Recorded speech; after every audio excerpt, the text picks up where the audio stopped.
Hello guys, good evening, नमो नमः, नमः संस्कृताय। आप सभी का ईएमएस क्लासेस वन में मैं माला मैम हार्दिक स्वागत और अभिनंदन करती हूँ।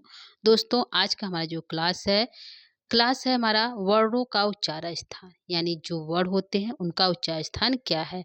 ठीक है, तो वर्ण क्या है दोस्तों? ध्वनि की सबसे छोटी इकाई को क्या कहते हैं? वर्ण कहते हैं। क्या कहते हैं दोस्तों? ध्वनि की सबसे छोटी इकाई को क्या कहते हैं? वर्ण कहते हैं।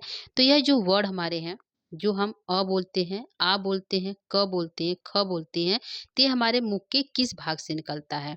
तो जिस भाग से यह निकलता उस वही जो है क्या है? उच्चारण स्थान कहलाता है। यानी कि जैसे हमने कहा क यदि हमने बोला, क बोल दिया, अ बोल दिया और प बोल दिया, तो इनका यह कहाँ से टच करके, यानी किस भाग के, हमारे आंतरिक के अंग के किस भाग को छूकर बाहर निकल रहा है। तो यदि हम क बोलते हैं तो हमें महसूस होता है कि कंठ के स्थान से निकल रहा है। कहाँ से निकल रहा है दोस्तों? कंठ वाले भाग से निकल रहा है।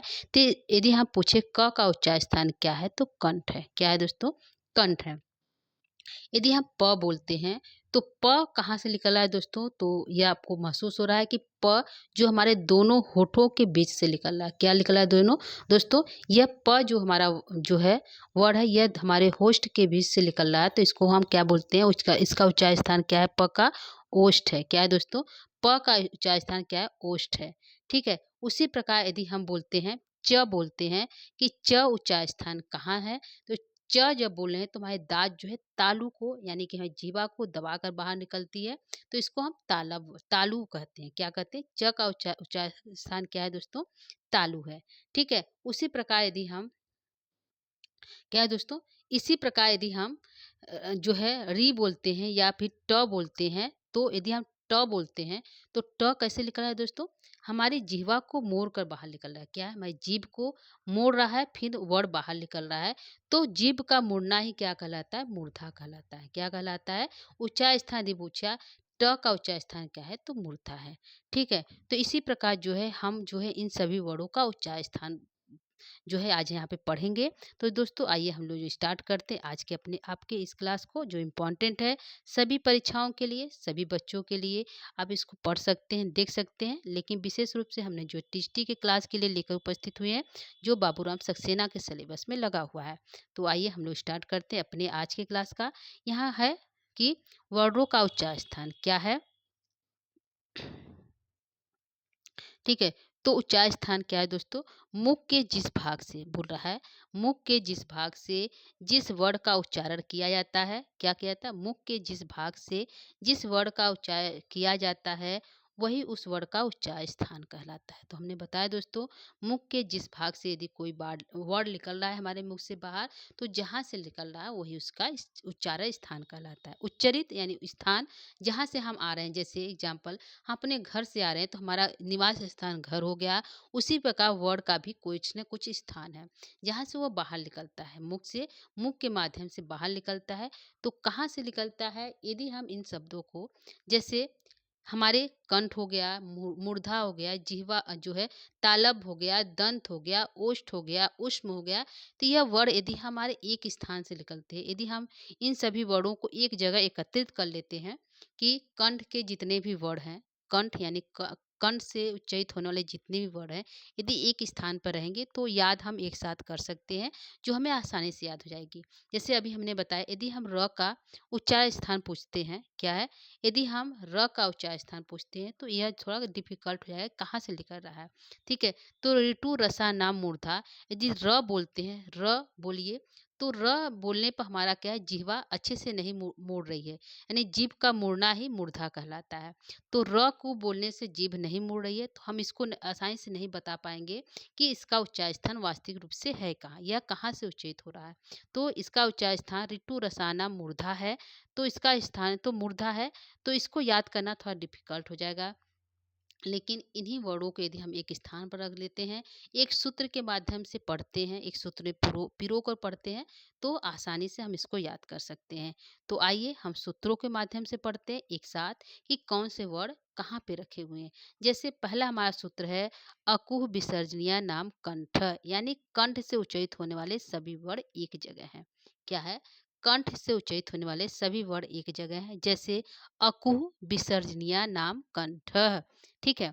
तो अकु का अ का अर्थ हो गया अ, छोटा अ, बड़ा य। इन दोनों का उच्चार स्थान क्या है दोस्तों? कंठ है। ठीक है? दूसरा हमारा गया कु, कु का अर्थ होता है क वर्ग। कु, चु, टू, तु, पु, यह संस्कृत व्याकरण प्रविष्का में है।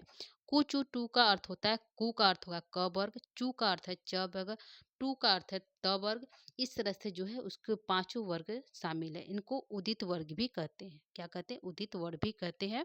तो यदि पूछ लिया प्रश्न में कभी कि कु, चु, टू, तु वर्ग क्या है, तो उदित वर्ग है। ठीक है? तो यहाँ पे क, ख, ग, अंग पांचों वर्ड आ गए हैं। पांचों वर्डों का क, ख, ग, घ, अंग, इन पांचों का उच्चार स्थान क्या है? तो दोस्तों कंठ है। आगे हमारा है ह। पूछला ह का उच्चार स्थान क्या है? ह जो कि कठिन है, शायद कोई नहीं बता पाए कि ह हमारा कहाँ से उच्चारित होता है। तो ह का उच्चार स्थान भी क्या है दोस्तों? कंठ ही है। ठीक है? एक हमारा बचता है विसर्ग। क्या है? क्या बचता है दोस्तों? एक हमारा वर्ड है विसर्ग, यानी कि विसर्ग ये चिन्ह के माध्यम से प्रयोग किया जाता है। ठीक है? किसके माध्यम से दोस्तों? चिन्ह के माध्यम से प्रयोग में आता है कि विसर्ग। पूछा इसका उच्चार स्थान क्या है? तो कंठ है। क्या है दोस्तों? कंठ है। ठीक है? तो इस प्रकार जो है सूत्र है अकुह विसर्जनीय नाम कंठः। कैसे याद होगा दोस्तों? अकुह विसर्जनीय नाम कंठ। इस प्रकार से इसको हम याद कर सकते हैं। यह सभी वर्ड जितने भी है इनका उच्चार स्थान क्या है? कंठ है। ठीक है? यह हमारा अब यहाँ पे है कि अ आ के 18 प्रकार है। तो इनके 18 प्रकार हैं, जैसे कि उदात्त, अनुदात्त, उदात्त और स्वरित। इस प्रकार से 6 भागों में बांटा गया है। जो है उदात्त के 6 भाग होते हैं, अनुदात्त के और स्वरित के कुल 36 18। तो अ को जो है उदात्त के अंतर्गत रखा गया है, और जो है आ को भी उदात्त। इन सभी को के जो है 18 प्रकार होते हैं। तो इन सभी को जो है उच्चार स्थान जो है कंठ ही है, लेकिन अ आ को विशेष रूप से याद करना है। इनके जो है स्वरित जो है उदात्त अनुदात्त की ओर नहीं जाना है। तो आप इसको अ का उच्चार स्थान जो है कंठ, आ का उच्चार स्थान कंठ, इस प्रकार याद कर सकते हैं। सूत्र है अकुह विसर्जनीय नाम कंठ। ठीक है? तो इसको क्या कहते हैं? कंठ वर्ण भी कहते हैं। एक इसका नाम क्या है? जो है कंठ से उच्चारित है, इसलिए इसको कंठ वर्ण भी कहते हैं। ठीक है? तो ये हमारा हो गया ये पहला सूत्र अकुह विसर्जनीय नाम कंठ है। आगे हम चलते हैं दूसरे सूत्र की यह जो है तालु से उत्पन्न होने वाले सभी वर्ण कहाँ से दोस्तों? तालु से उच्चारित होने वाले सभी वर्ण है। तो कौन कौन से दोस्तों? जो है यहाँ पे जैसे इचु यसा नाम तालु। सूत्र क्या है दोस्तों? इचु यसा नाम तालु। ई का अर्थ क्या हो गया? छोटी प्लस बड़ी। ठीक है?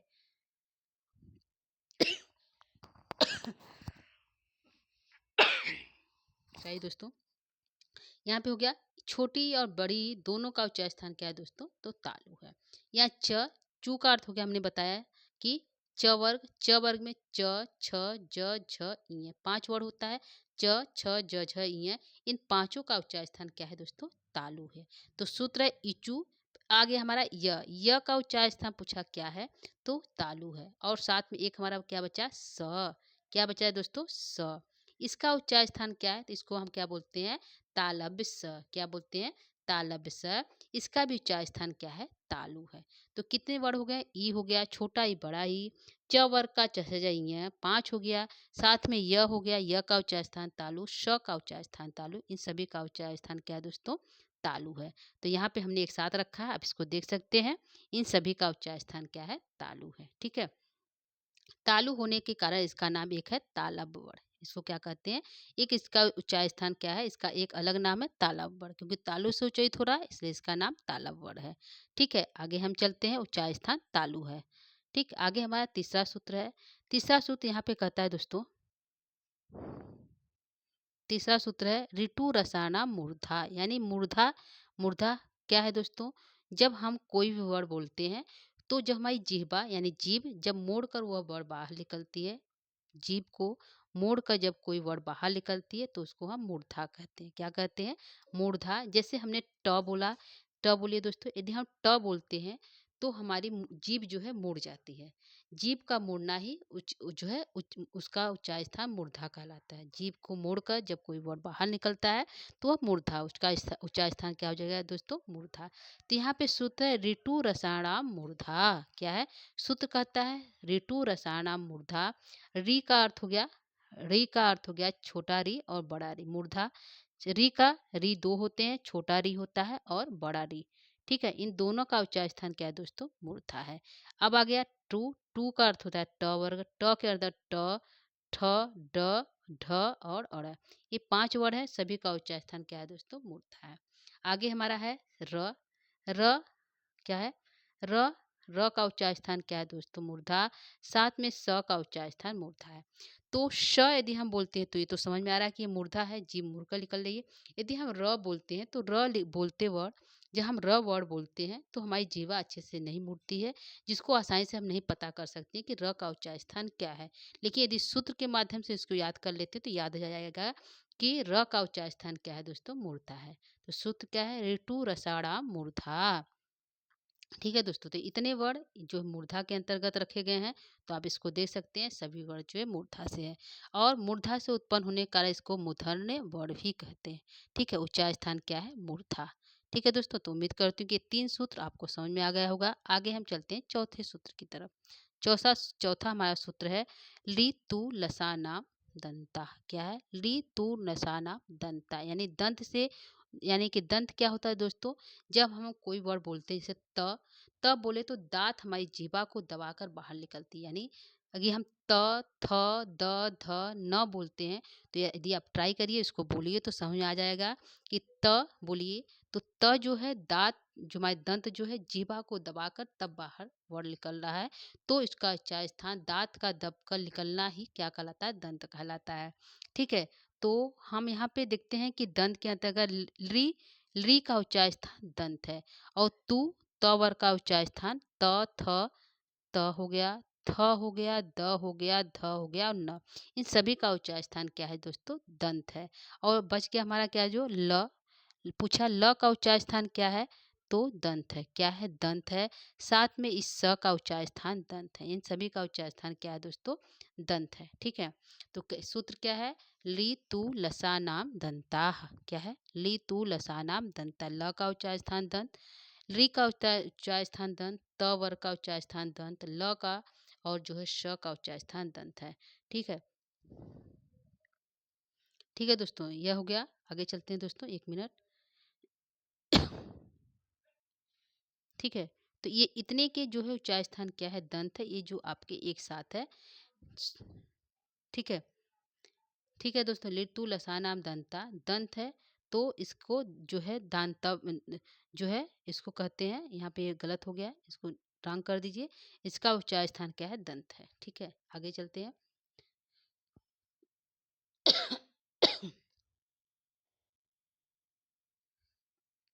ठीक है, अगला हमारा सूत्र है उपुधमानिया नाम ओष्ठौ। 5वां सूत्र कहता है कि उपु उपु पधमानिया नाम ओष्ठौ, यानी कि ऊ का उच्चार स्थान, ऊ या छोटा ऊ बड़ा ऊ दोनों का उच्चार स्थान क्या है दोस्तों?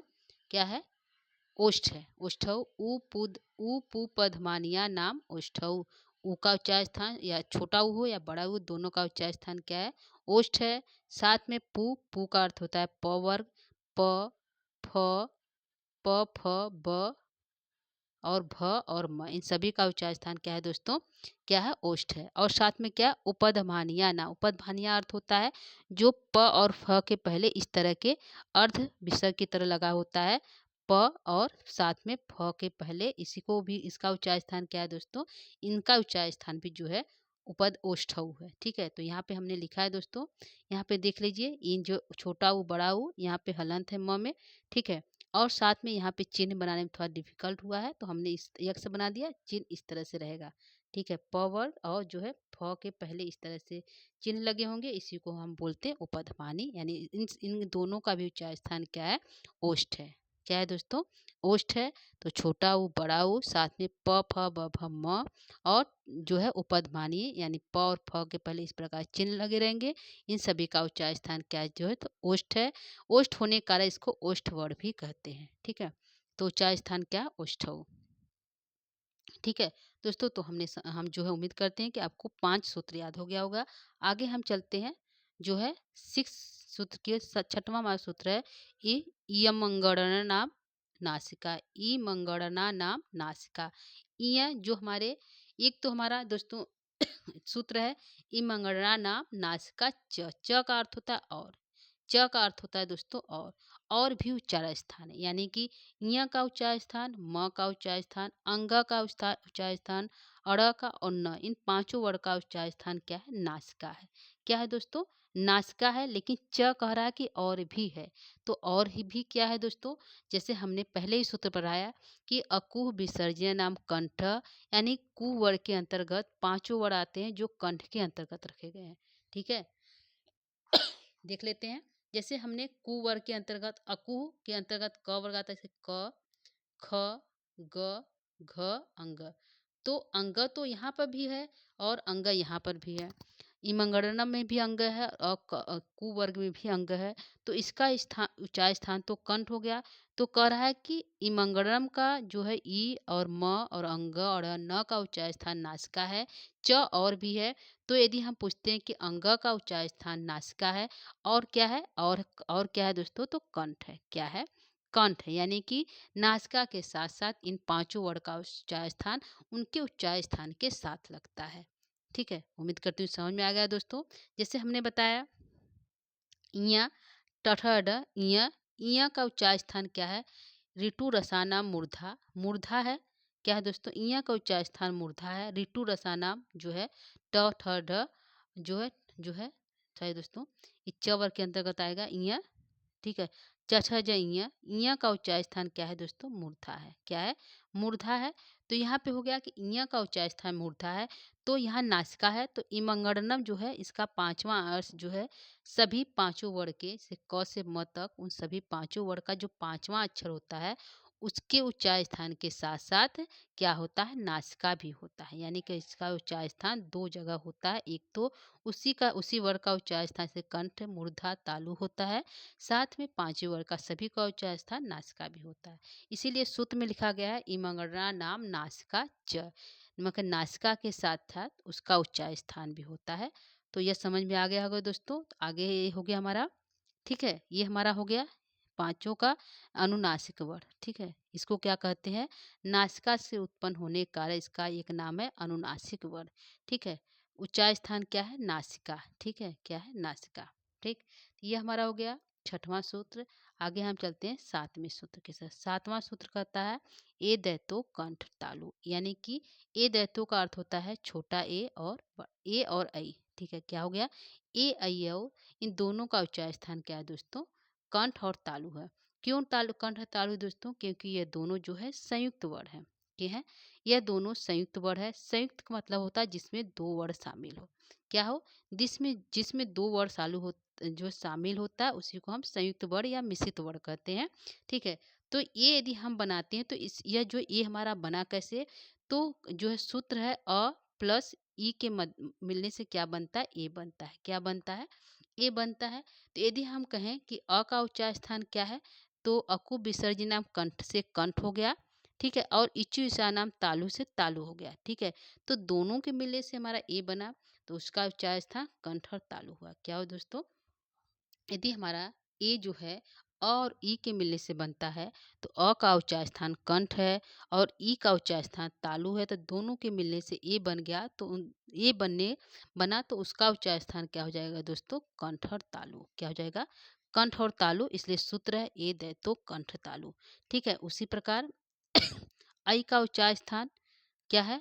जो है किससे बनता है?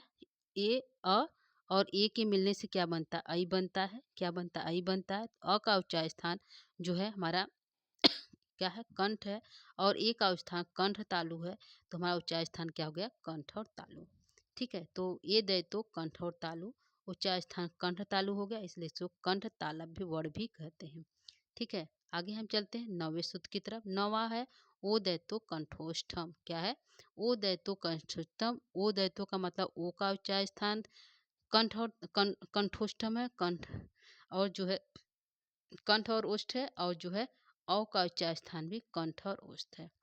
ठीक है, ओ हमारा कैसे बना दोस्तों? देख लेते हैं। ओ में अ प्लस ऊ से क्या बना? ओ बना। क्या बना? अ प्लस ऊ से ओ बना। तो अ का उच्चार स्थान कंठ है, ऊ का उच्चार स्थान ओष्ठ है। तो हमारा बनेगा क्या, जब दोनों के मिलने से ओ बना तो हमारा यह उच्चार स्थान क्या हो जाएगा, कंठोष्ठम, कंठ और ओष्ठ। तो ओ का उच्चार स्थान कंठ और ओष्ठ है और औ का उच्चार स्थान भी कंठ और ओष्ठ है, इसलिए इसको ओ दे तो कंठोष्ठम, कंठ और ओष्ठ ओ और औ का स्थान है। ठीक है, तो ये हो गया हमारा। आगे चलते हैं नवे सूत्र की तरफ। ठीक है दोस्तों, नवा हमारा सूत्र है वकारस्य दंतोष्ठम, यानी वकारस का मतलब होगा व, सिर्फ व का उच्चार स्थान पूछ रहा है। ये अकेला सूत्र है जो एक ही उच्चार स्थान बताता है, क्या है, दंत और ओष्ठ। ठीक है, दोनों से निकलता है। व बोलते हैं तो दंत और ओष्ठ दोनों को टच करके निकलता है, इसलिए इसका उच्चार स्थान दंतोष्ठम हो गया। ठीक है, एक ही है, आराम से याद कर सकते हैं, दंत और ओष्ठ व का उच्चार स्थान है। ठीक है, इंपॉर्टेंट है, सबसे ज्यादा पेपर में यही पूछा जाता है कि व का उच्चार स्थान क्या है, तो दंत और दंतोष्ठ। ठीक, आगे हम चलते हैं अगले सूत्र की तरफ। अगला हमारा सूत्र है जिह्वा मूलियस जिह्वा मूलम। ठीक है, ये हमारे सॉरी दोस्तों, जीवा मूलियस जीवा मूलम, यह जीवा मूलियस होता है, एक चिन्ह इस प्रकार का होता है जो क के पहले लगा रहता है और जो इस प्रकार जो ख के पहले दो ही वर्ड के पहले लगे रहते हैं, इन चिन्हों को हम जीवा मूली कहते हैं। तो इस प्रकार के यदि कोई वर्ड आगे पूछा कि इसका उच्चार स्थान क्या है, तो जीवा मूली है। जीवा सूत्र क्या है, जीवा मूलियस जीवा मूलम, यानी इस प्रकार के चिन्ह लगे होंगे तो पूछेगा उच्चार स्थान क्या है, जीवा मूली। ठीक है, तो ये हमारा हो गया जीवा मूलियस जीवा मूली उच्चार स्थान। आगे हमारा 11वां है, लास्ट है, अंतिम जो सूत्र है नासिका अनुस्वारस, यानी कि नासिका अनुस्वारस के वर्ड कौन कौन से हैं, तो वर्डों का उच्चार स्थान यानी अनुस्वार और नासिक। ठीक है, यानी कि यहाँ पे जब हम कुछ कोई जैसे कि अ लिखते हैं, अ के ऊपर बिंदी कर दिए तो इसका उच्चार स्थान क्या है, अंग, यानी इसके उच्चार स्थान क्या है, तो नाक से हम बोलते हैं, जैसे अंगूर, इस प्रकार के, जैसे अंगूर हम लिख दिए, तो हम इस प्रकार के अंग को बोलने के लिए नाक का प्रयोग करते हैं, नासिका का प्रयोग करते हैं। तो इसका अनुस्वार है, बिंदी लगा हुआ है, अनुस्वार हुआ है, म को न को अनुस्वार हो जाता है। यदि बाद में कोई व्यंजन आता है तो म न न अड़ के पांचम अक्षर को क्या हो जाता है, अनुस्वार हो जाता है, तो म का अनुस्वार होगा। तो यह बोला है कि नासिका अनुस्वार, अनुस्वार को हम नासिका कहते हैं, क्या कहते हैं, जो हमारा अनुस्वार है इसका उच्चार स्थान पूछा क्या है, तो क्या है, जो है नासिका। क्या है दोस्तों, अनुस्वार का जो है उच्चार स्थान नासिका है, तो इसलिए इसको हम नासिक वर्ड भी कहते हैं। ठीक है, तो समझ में आ गया दोस्तों कि इस प्रकार के कोई भी यदि हम बिंदी इसके ऊपर किसी ऊपर जब हम चिन्ह लगाते हैं, अनुस्वार करते हैं, तो उसको हम नासिका वर्ड भी कहते हैं। ठीक है, तो उच्चार स्थान क्या हो जाएगा, नासिका। ये हमारा हो गया दोस्तों उच्चार स्थान। कुल हमने 11 उच्चार स्थान पढ़ा, लेकिन हमारे जो संस्कृत बाबूराम सक्सेना की जो बुक है उसमें पाणिनि ने कुल जो है उच्चार स्थान 8 माने हैं। कितने माने हैं, 8 माने हैं। यदि परीक्षा में पूछा पाणिनि के अनुसार उच्चार स्थान कुल कितने हैं, तो संख्या कितनी बताई जाएगी दोस्तों, 8 है। हमने तो 11 पढ़ा, लेकिन पाणिनि के अनुसार यदि पूछा तो 8 पूछा जाएगा। ऐसे यदि उच्चार स्थान तो 11 है, लेकिन यदि पाणिनि शिक्षा के अनुसार पूछा कि उच्चार स्थान कितना है, तो 8 है। ठीक है, यहाँ पे उन्होंने एक परिभाषा दिया, अष्टौ स्थान जो है स्थानानि, 8 उच्चार स्थान है, वर्णाना वर्णों का उच्चार स्थान 8 है, जिनमें से उर हो गया, कंठ हो गया, शिरस हो गया, सिर हो गया, जीवा मूलस जीवा मूली, दंत हो गया, नासिका हो गया, ओष्ठ और तालु। इस प्रकार से कुल जो 8 उच्चार स्थान है पाणिनि शिक्षा के अनुसार। ठीक है, तो 8 के नाम यहाँ पे दिए गए हैं दोस्तों। ठीक है,